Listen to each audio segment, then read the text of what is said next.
আজ আমরা চলে গিয়েছিলাম পাটখড়ি আনার জন্য। এগুলো আমরা কিনেছি। সকালে রান্না বাড়া খাওয়া দাওয়া শেষ করে আমরা চলে গিয়েছিলাম এই কাজটি করার জন্য।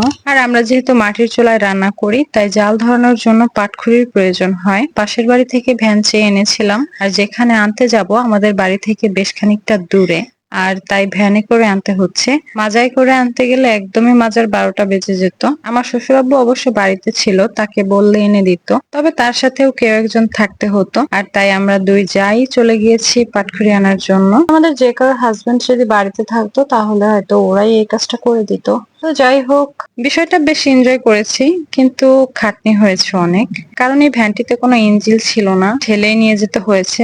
তবে যারা এই পাটের কাজকর্ম করে তাদের অবশ্য অনেক খাটনি হয়।